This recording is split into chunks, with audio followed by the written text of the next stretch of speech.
My sisters and brothers, I greet you all with the love and peace of the Lord.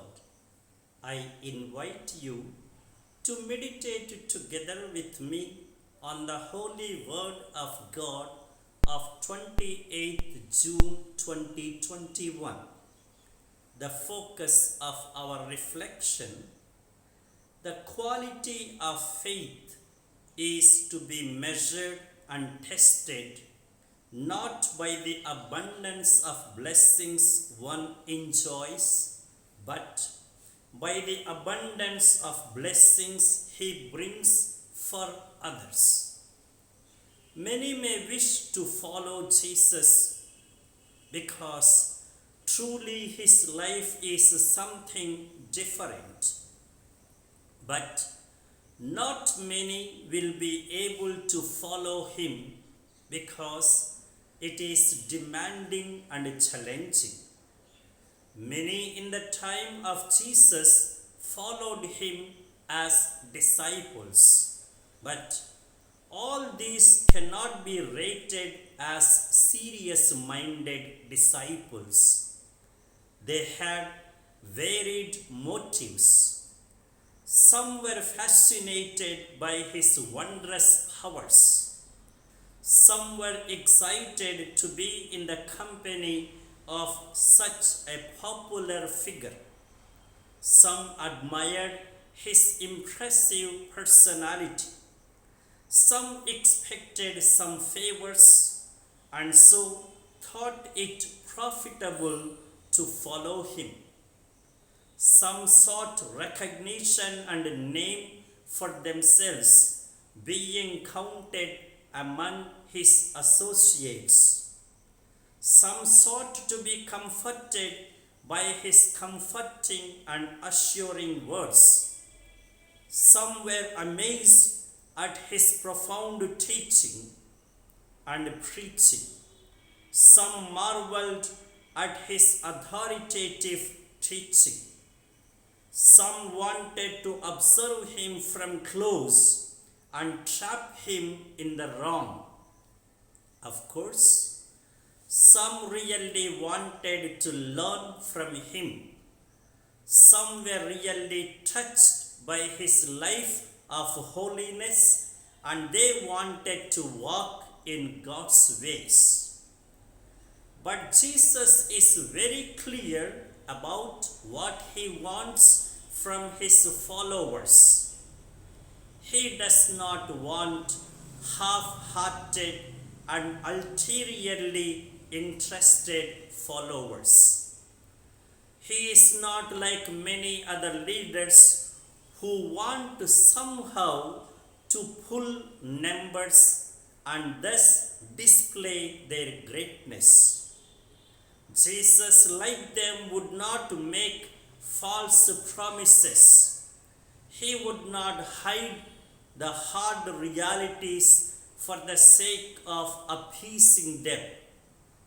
That is why, in today's gospel, to the one who wants to follow him, he declares quite bluntly, "Foxes have holes and birds of the air have nests, but the Son of Man has nowhere to lay his head." This one affirms, "I will follow you wherever you go." Quite straight, Jesus retorts, "He has nowhere." Thereby, he asserts that following him would have no securities or guarantees. It would throw one into precarious, uncertain, and insecure situations. To the second one who says, "First, let me go and bury my father," he responds, "Follow me and leave the dead to bury their own dead." This is not demeaning the duties toward the Father. Rather, It is a call to set the priorities clear.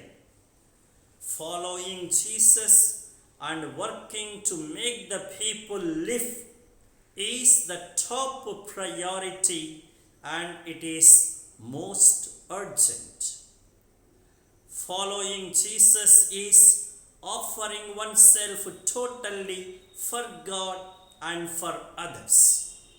Intimacy with the Lord and benevolence toward others are its topmost norms. This is what is seen in the case of Abraham in the first reading from Genesis. He pleads with God not to destroy Sodom for its sinfulness.